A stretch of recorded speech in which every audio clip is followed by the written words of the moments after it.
Nous allons aujourd'hui méditer ensemble sur chapitre 4 de la Genèse, porteur d'un mystère spirituel profond. Adam connut Ève, sa femme. Elle conçut et enfanta Caïn, et elle dit « J'ai formé un homme avec l'aide de Yahweh ». Quand la Bible dit « Adam connut Ève », cela ne parle pas simplement d'une connaissance intellectuelle. Dans le langage biblique, connaître exprime une union intime, profonde, une communion entre deux êtres. Adam s'unit à Ève, et de cette union est née la vie. Puis il est écrit « Elle conçut ». Autrement dit, Ève est tombée enceinte. C'est la conséquence naturelle du lien conjugal. Et enfin, elle enfanta Caïn. Ève mit au monde son premier fils, qu'elle appela Caïn.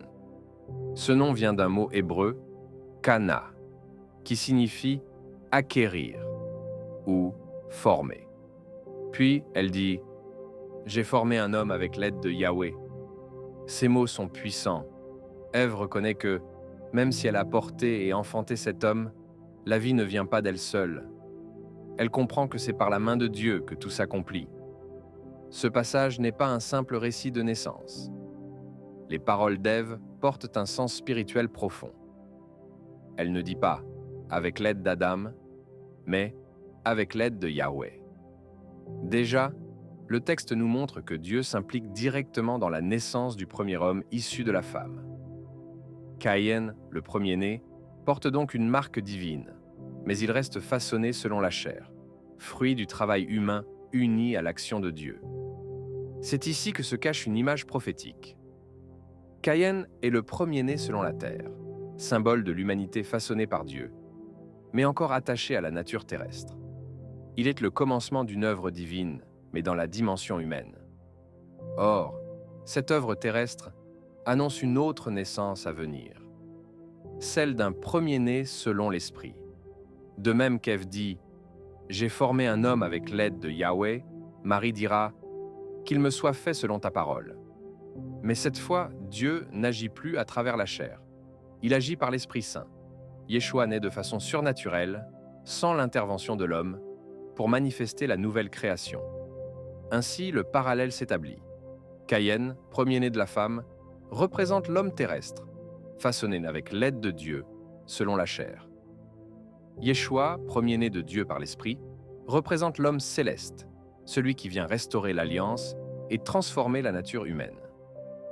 Tout comme Abel vint après Caïn et fut agréé par Dieu, Yeshua apparaît comme le second selon la chair, mais le premier selon l'Esprit, celui que Dieu approuve pleinement.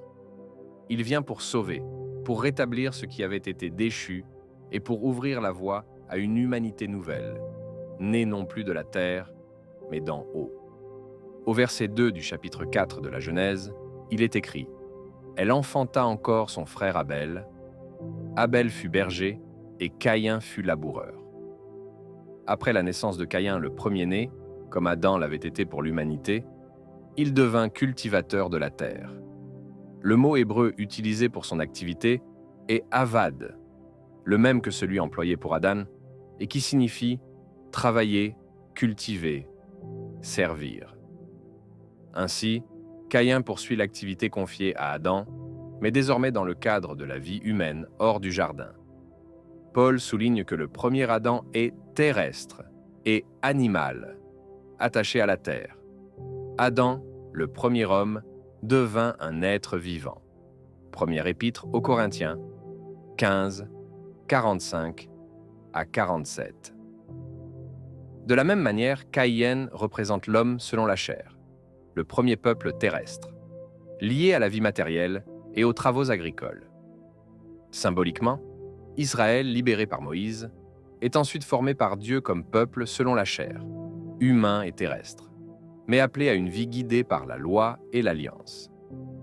Caïn est donc le premier homme selon la chair, laboureur et attaché à la terre. Abel, son frère, devient berger, davantage en lien avec l'élevage et la surveillance du troupeau. Cette lecture permet de voir un parallèle. Le travail terrestre de Caïn représente l'humanité selon la chair, avant la formation d'Israël comme peuple choisi et spirituellement structuré par Dieu. Abel, en tant que berger, s'occupe du troupeau. Son rôle le place symboliquement en parallèle avec Yeshua, présenté comme le berger de son peuple. Jean 10, 11. Abel devient ainsi un type de Yeshua, le deuxième héritier, représentant la dimension spirituelle et non seulement terrestre de l'humanité. Ce schéma, un premier représentant lié à la chair, Caïn, et un deuxième représentant spirituel, Abel, Yeshua, se retrouve à plusieurs reprises dans la Bible, illustrant le contraste entre la vie selon la chair et la vie selon l'esprit. Au bout de quelque temps, Caïn fit à Yahweh une offrande des fruits de la terre. Abel, de son côté, en fit une des premiers-nés de son troupeau et de leur graisse. Yahweh porta un regard favorable sur Abel et son offrande. Mais il ne porta pas de regard favorable sur Caïn et son offrande. Caïn fut très irrité, et son visage fut abattu. Ces versets montrent que Caïn et Abel étaient tous deux croyants et reconnaissaient Dieu, mais la nature de leurs offrandes différait, et cela a eu un impact sur la réaction de Dieu. Caïn, cultivateur de la terre, offre des fruits ou légumes issus de son travail agricole. Bien qu'il donne à Dieu, son offrande ne vient pas directement de son cœur. Elle symbolise le travail humain, la chair, l'homme terrestre ou animal. Dieu n'a pas de regard favorable sur son offrande. Abel, berger, offre les premiers-nés de son troupeau et leur graisse, un don choisi et précieux provenant de son cœur. Son offrande préfigure le sacrifice futur de Yeshua, le véritable agneau offert pour le salut. Dieu regarde favorablement l'offrande d'Abel. On peut ainsi voir une typologie biblique. Caïn représente l'homme selon la chair, attaché aux œuvres humaines, parfois associé aux chefs religieux ou pharisiens qui mettent dans les traditions des hommes au-dessus de la loi de Dieu. Abel, c'est le type de Yeshua, l'homme spirituel, offrant un don de soi, un sacrifice agréable à Dieu. Abel et Caïn vivent des réalités qui se répètent dans l'histoire. Abel, par son offrande favorable, symbolise Yeshua, le second Adam, qui fait tout ce qui plaît à Dieu et rétablit la relation entre Dieu et l'humanité. Caïn, par son offrande non favorable, représente l'homme terrestre ou animal, celui qui agit selon ses désirs et non selon la volonté de Dieu, à l'image de certains pharisiens et chefs religieux à l'époque de Yeshua. Cette répétition historique se retrouve dès l'époque d'Israël. Avant que Moïse ne monte sur le mont Sinaï pour recevoir les 10 commandements, le peuple adorait Dieu à sa manière, selon ses désirs et traditions, rappelant l'attitude de Caïn. Moïse, en montant sur le mont Sinaï, symbolise Christ, qui vient rétablir la volonté de Dieu et montrer ce qui est véritablement agréable à lui. Les pharisiens, au temps de Yeshua, rendaient un culte à Dieu selon leur cœur et leurs traditions, mettant souvent leurs règles au-dessus des commandements divins. Leur culte, bien que religieux en apparence, était en vain. Yeshua, au contraire, montre le culte véritable et agréable à Dieu, obéissant pleinement à ses commandements et offrant sa vie comme sacrifice parfait, rétablissant le peuple devant Dieu. Cette typologie se retrouve à plusieurs reprises dans la Bible. Ésaü et Jacob.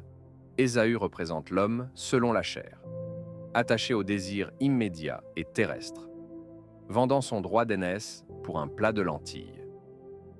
Jacob, son frère, représente l'homme spirituel, héritier de la promesse divine et obéissant à la volonté de Dieu. Ismaël et Isaac. Ismaël représente l'homme esclave, selon la chair, symbolisant ceux qui vivent hors de l'alliance divine. Isaac représente l'homme libre, héritier des promesses de Dieu, préfigurant Yeshua et le peuple dans la foi. Ainsi, Caïn et Abel symbolisent 2 orientations possibles pour l'homme. Selon la chair, la terre, l'animalité et l'orgueil humain, ou selon l'esprit, la foi, l'obéissance et le don de soi. Cette typologie aide à comprendre l'histoire biblique et la répétition de motifs spirituels à travers les générations, culminant dans Yeshua, le second Adam, qui est l'offrande parfaite et conduit le peuple de Dieu à la vie selon l'esprit. Dieu avertit Caïn que le péché est toujours à l'affût, prêt à s'emparer de lui s'il n'agit pas avec discernement. Il lui dit « Certainement, si tu agis bien, tu relèveras ton visage. Et si tu agis mal, le péché se couche à la porte, et ses désirs se portent vers toi. Mais toi, domine sur lui. Ce passage montre que le choix du bien ou du mal est personnel, et que la vigilance spirituelle est nécessaire.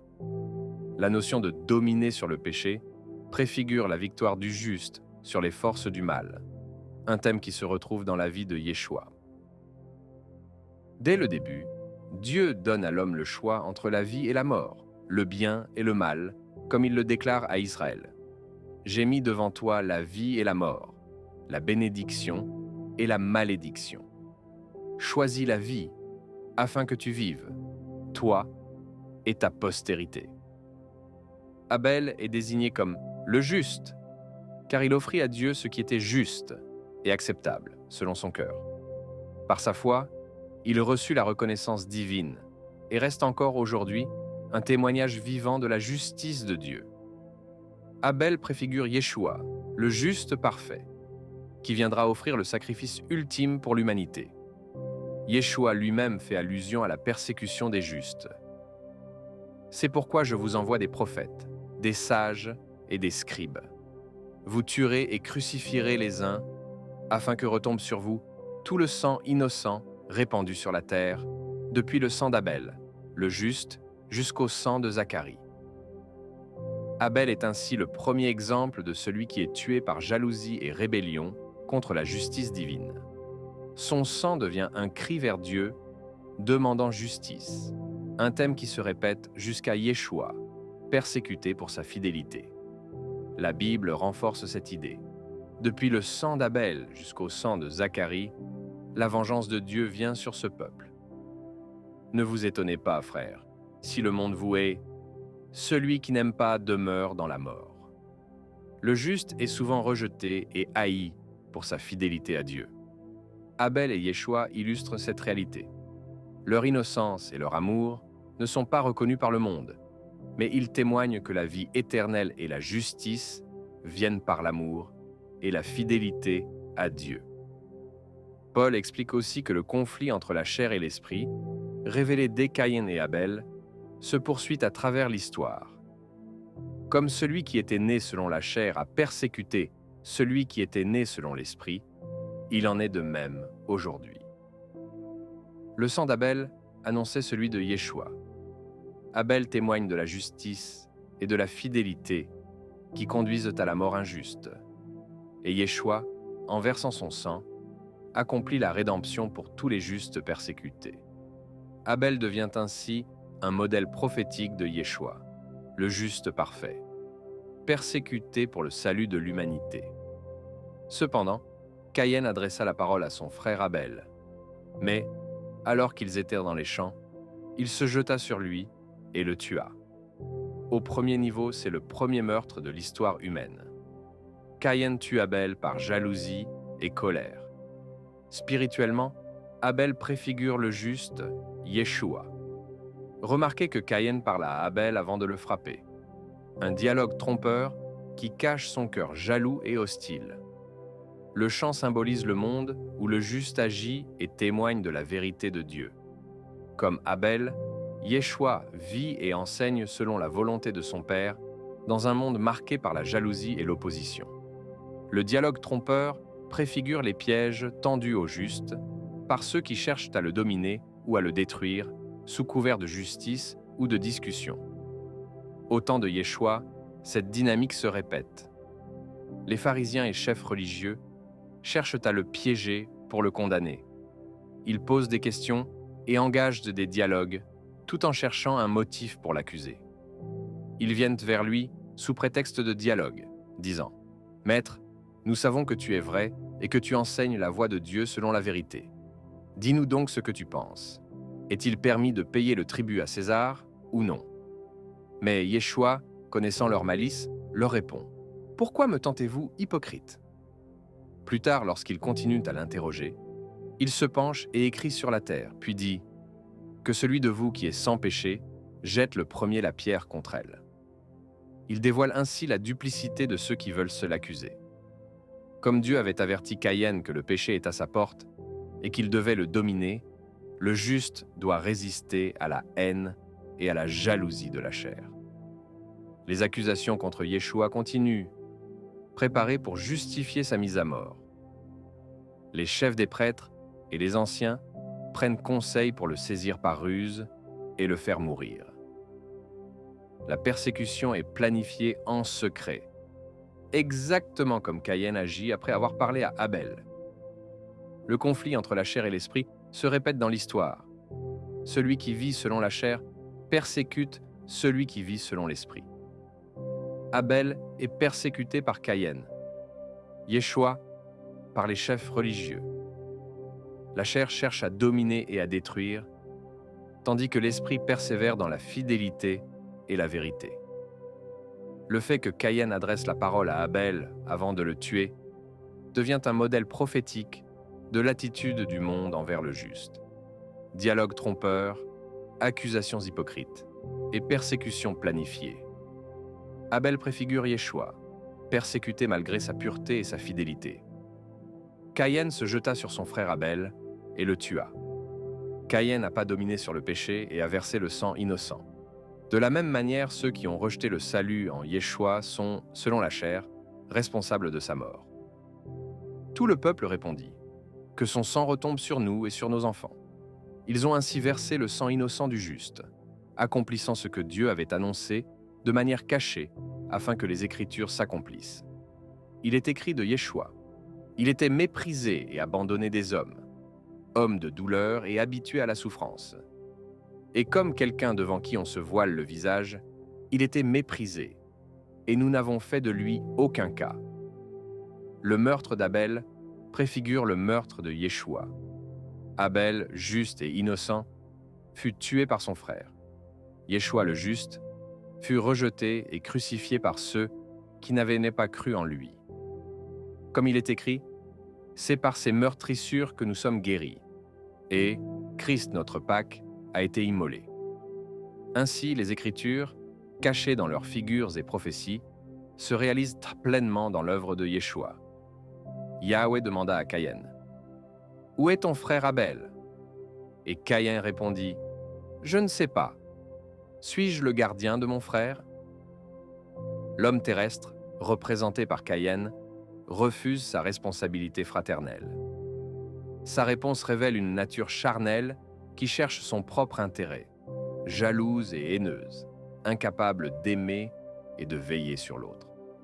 Les prophètes avaient déjà annoncé des faux bergers qui suivraient ce même chemin. Il est écrit « Ces bergers ne comprennent rien. Chacun suit sa propre voie. Malheur aux bergers d'Israël qui se paissaient eux-mêmes.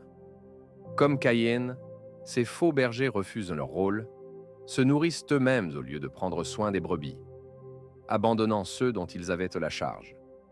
Ils se détournent de la mission de protection et préfèrent satisfaire leurs désirs personnels, conduisant ainsi les âmes à la mort spirituelle.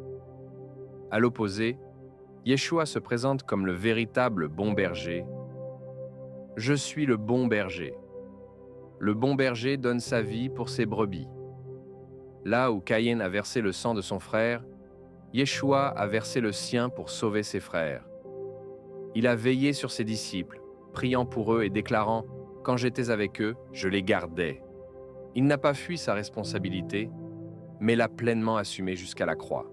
Il est devenu le véritable gardien de ses frères, celui qui ne dort ni ne sommeille, qui protège et conduit son troupeau avec amour. Après la résurrection, Yeshua confie à ses disciples la mission de veiller les uns sur les autres. À Pierre, il dit « Paix mes agneaux, paix mes brebis ». Chaque frère est ainsi appelé à devenir gardien, non par sa propre force, mais par l'amour du Christ en lui. Contrairement à Caïn et aux faux bergers, les disciples doivent porter les fardeaux les uns des autres et veiller sur leurs frères, car nous sommes membres les uns des autres. Là où la chair refuse et où les faux bergers se pèsent eux-mêmes, Yeshua nous appelle à l'amour sacrificiel, à la vigilance fraternelle et à la responsabilité mutuelle. Dieu dit à Caïn, « Qu'as-tu fait ? La voix du sang de ton frère crie de la terre jusqu'à moi. » Ce cri est le témoignage de l'injustice et du meurtre, un appel au jugement. Le sang d'Abel réclame justice, car l'homme terrestre, en refusant d'être gardien, est devenu meurtrier. L'Écriture avertit. Malheur à eux, car ils ont suivi la voie de Caïn. Ainsi en est-il des faux bergers annoncés par les prophètes. Ces gardiens sont tous aveugles. Ils ne connaissent rien. Chacun suit sa propre voie. Et encore, malheur aux bergers d'Israël qui se paissaient eux-mêmes. Ils refusent leur rôle, se nourrissent eux-mêmes au lieu de prendre soin des brebis, abandonnant ceux dont ils avaient la charge. Comme Caïn, ils se détournent de la mission de protection et préfèrent satisfaire leurs propres désirs, menant les âmes à la mort spirituelle. Leur trahison ne passe pas inaperçue, car il est écrit « Le Seigneur Dieu viendra avec puissance.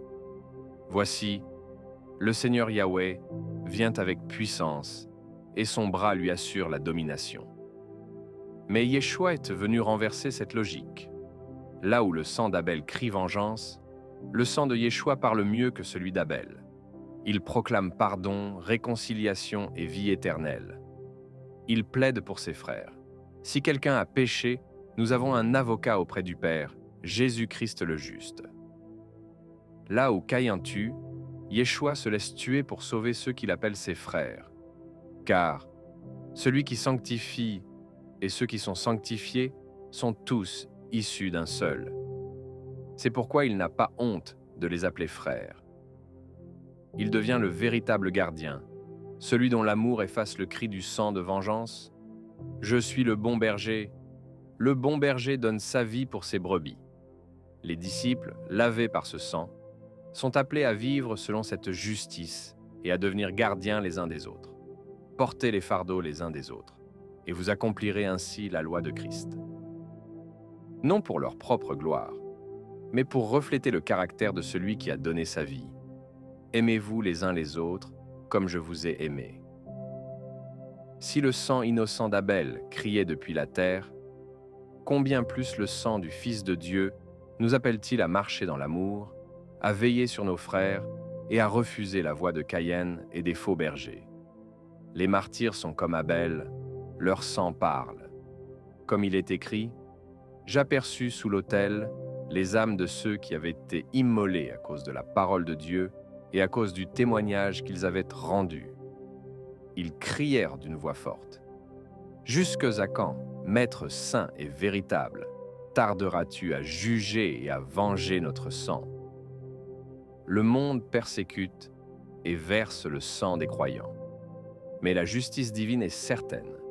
Il a vengé le sang de ses serviteurs répandu. » Le meurtre d'Abel apporte une malédiction pour Caïn, car le sang innocent souille la terre et réclame justice. Le meurtre du juste, qu'il s'agisse d'Abel ou de Yeshua, entraîne des conséquences pour ceux qui rejettent Dieu. Quand le peuple déclare « Que son sang retombe sur nous et sur nos enfants », ils s'automaudissent, comme Caïn en assumant la responsabilité du meurtre du juste. L'histoire montre que cette malédiction s'est accomplie par la destruction et le jugement.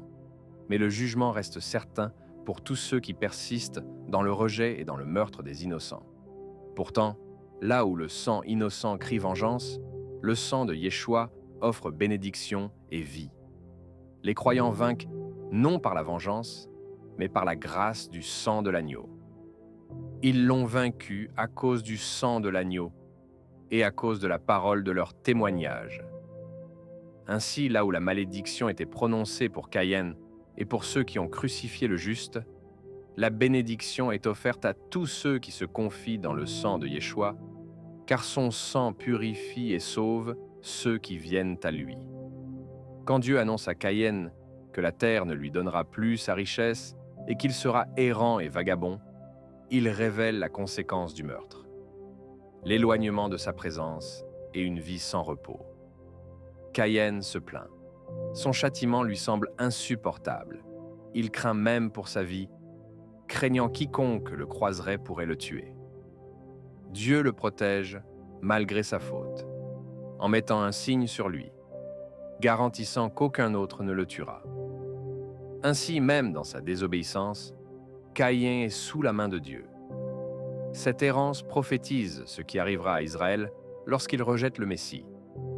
La nation subit la destruction du temple, la dispersion parmi les nations et l'éloignement de la face de Dieu, un exil annoncé par les prophètes.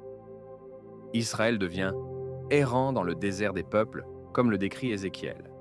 Et cette errance est prolongée jusqu'au moment fixé par Dieu pour la restauration. L'image de la femme qui s'enfuit dans le désert, telle qu'Apocalypse la décrit, est prophétique. Elle ne parle pas simplement d'un refuge spirituel, mais d'un jugement annoncé sur Israël selon la chair, c'est-à-dire les Juifs qui n'ont pas cru en Yeshua, le Messie. Apocalypse 12, 6, 14 dit « Et la femme s'enfuit dans le désert, où elle avait un lieu préparé par Dieu, afin qu'elle y fût nourrie pendant 1260 jours.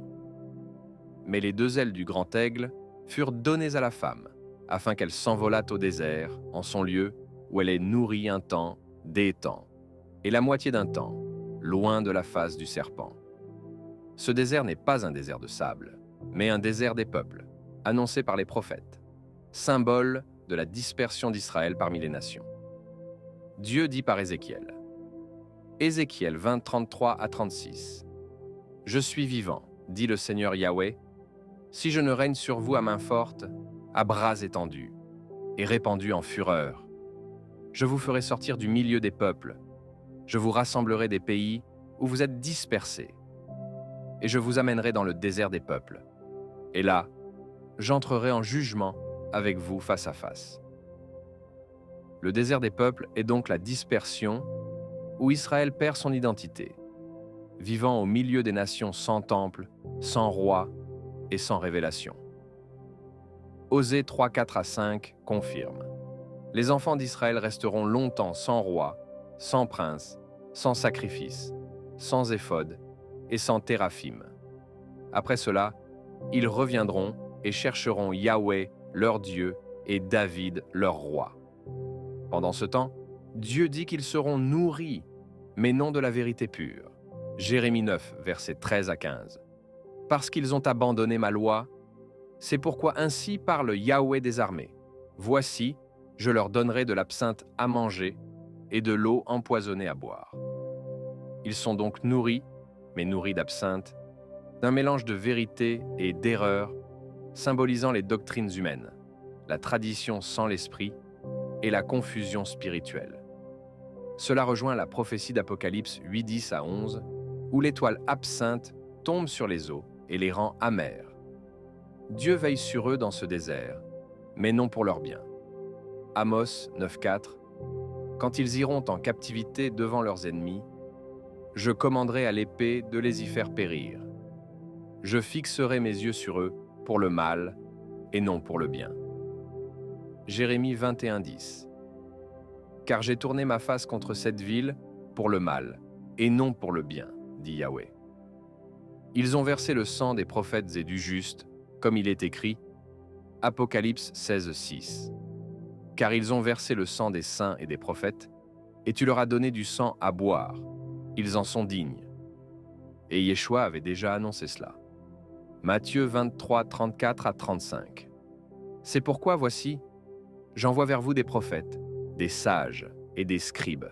Vous tuerez et crucifierez les uns, afin que retombe sur vous tout le sang innocent répandu sur la terre, depuis le sang d'Abel le juste, jusqu'au sang de Zacharie.